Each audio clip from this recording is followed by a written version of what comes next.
My first question to the panel, to all four, is what's at the very top of your list? What's your biggest geopolitical worry moving into 2023? Why don't we start right here with Carl Bildt? Well, fairly obvious from where I'm sitting in Europe, and that is the war. We haven't seen anything of this sort in Europe since September of 1939, when Hitler decided to get rid of Poland and attack that particular country. That's exactly what Mr. Putin tried to do when in February of this year he launched an all-out attack, 85% of the Russian army deployed, in order to get rid of Ukraine.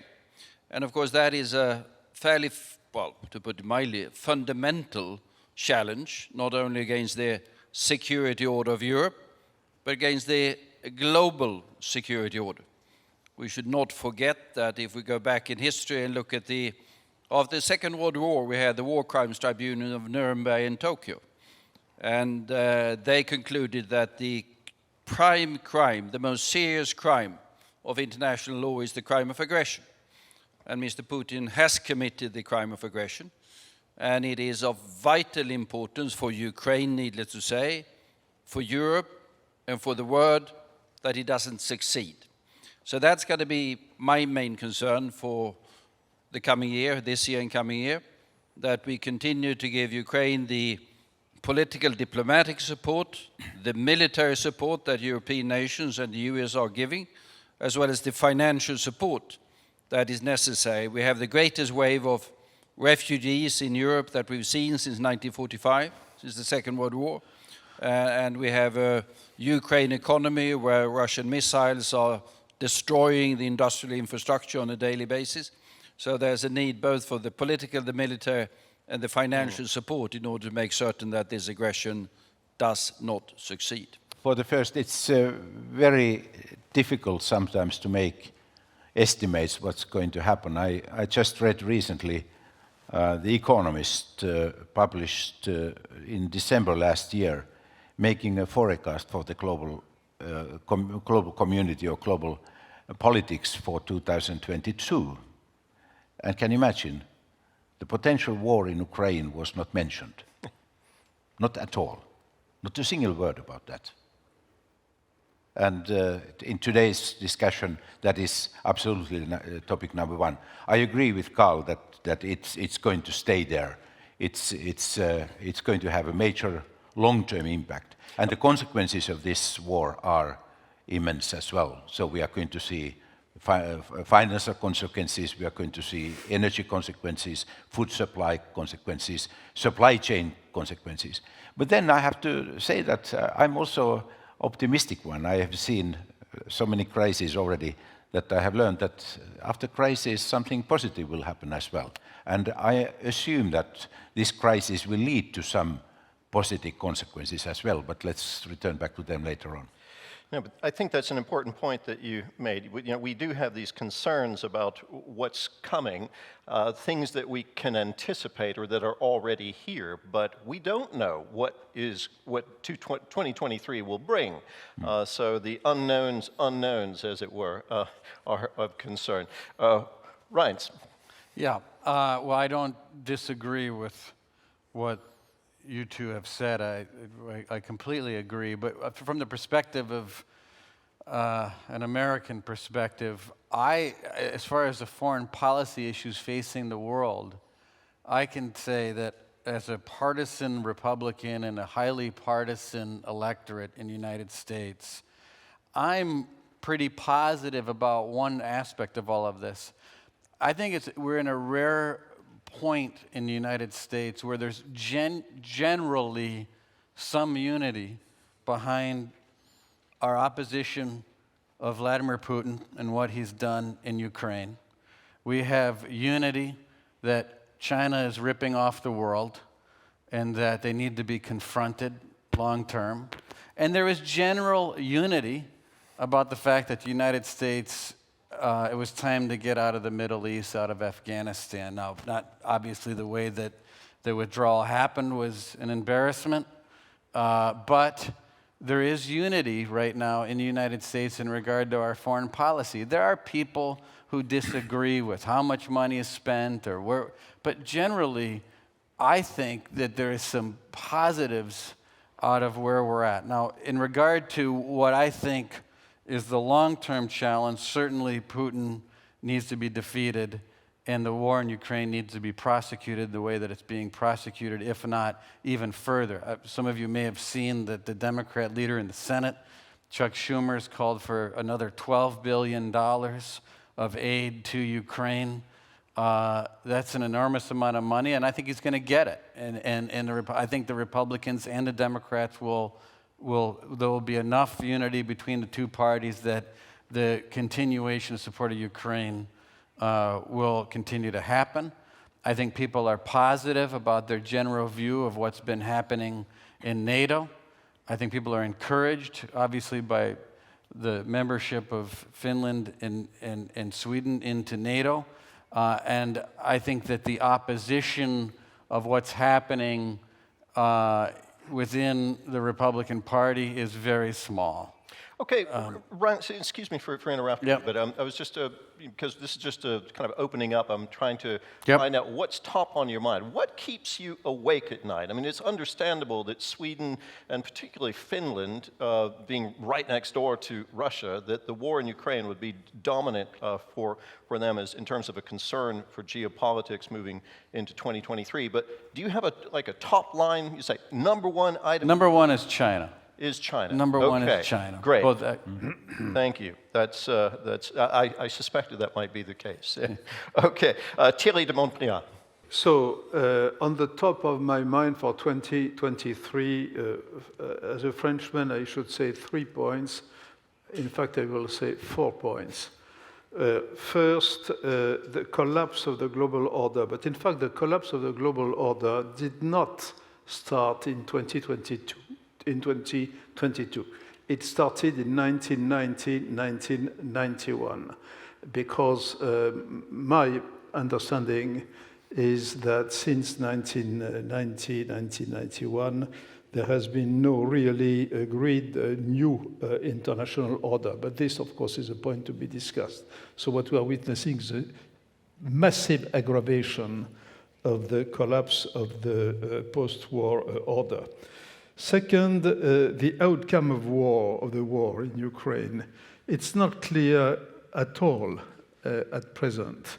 There are nice scenarios of Russia losing the war, etc., but the outcome could be very different. And in spite of President Biden's warnings, I personally, and probably China's warning as well, I would not rule out the actual use of nuclear weapons, tactical nuclear weapons, for instance, if Mr. Putin feels he might lose badly this war. Third, economic decoupling. I think it is very serious, and I think that the likelihood of a return to a division of the world in blocks is very likely, if only because of the politicization of the economy, massive weaponization of the economy through sanctions, but in various ways as well. And the rest, I mean, what is called now the Global South, is going to play very ambiguous and different strategies. And last but not least, very quickly, the future. I am worried about the future of the EU, of the European Union, in the sense that we have taken commitments in the last few months which haven't been carefully thought through. To say today that we will extend the European Union to Ukraine is, in my judgment, a massive misunderstanding of what Ukraine is as a country, even if we recognize the remarkable attitude of the Ukrainians, who actually are dying to create a really new nation state. But there are many, many questions open for the future about the European Union. Reince Priebus, the U.S. has been regarded as the world's policeman to some degree in years past.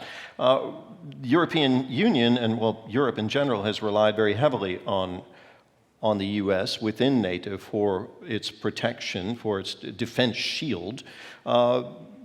We know that the U.S. has been pivoting to Asia. You said that China is your chief concern at this point. And then Russia invades Ukraine, and suddenly the U.S. is very much needed again in Europe, when it was hoping that Europe would start taking care of its own defense a little more so that the U.S. could focus on China. Where does this leave the U.S. dealing with an ascendant China and an aggressive Russia at the same time? How do you spread yourself out? And knowing, too, that we may be seeing in Ukraine a template for Beijing looking at Taiwan. How does this factor into the U.S. geopolitical leadership position? Well, thank you for that. That's quite a question. It's a complex question, right. I admit. Wow. Like I said earlier, I see a fairly unified political position on all of these matters for the first time in the United States in decades on these issues of foreign policy. You saw Nancy Pelosi go to Taiwan, and you saw Republicans on Fox News saying, I don't like anything Nancy Pelosi does, but I agree with her on what she did when she went to Taiwan. Look, I think that, as I said before, I think the idea that President Xi is going to align himself with Russia against a unified Europe and a unified United States and a fairly unified Asia against what Russia is doing in Ukraine, and then take on the world again in Taiwan and take it beyond what, the saber rattling, I just don't see it. And I think that when I met with President Xi, with President Trump, myself sitting right here, President Xi across the table having dinner in Mar-a-Lago. And one of my biggest takeaway from that dinner with President Xi was how patient he and the Chinese people are willing to be, and how different that patience is to the Western world. If I think about one of the challenges for the West, it's patience. There were two questions that came up. There were two topics that came up that I was astounded that President Xi spoke for. I'm not exaggerating. I bet a half an hour on each issue.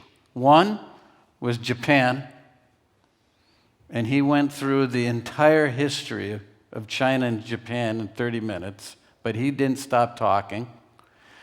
And the other was Taiwan. And what was remarkable was that the takeaway was his long-term view. And I think about that, and I think how it would be stunning, given that long-term view, given all of the economics, all of the risk factors, that President Xi would choose to align with Russia, because I don't see him looking at the short term on this question, this fork in the road that China is looking at. I think you saw it last week at the summit when Putin acknowledged that there was criticism with what was happening in Ukraine. Okay, Thierry de Montpellier, we are going to bring you in just a moment. Aho Esko wanted to just quickly I have comment. a very short comment. I think that we are probably overestimating how close China and Russia are each other's. They have a common enemy, and that is the United States, basically. And there is a saying that enemy's enemy has to be my friend. And I think that if you look at China, long historical perspective between Russia and China, they are not partners. in historical perspective, they are enemies. So I think it's in my eyes, it's important to understand in a detailed way this relationship between Russia and China. China is not another Russia.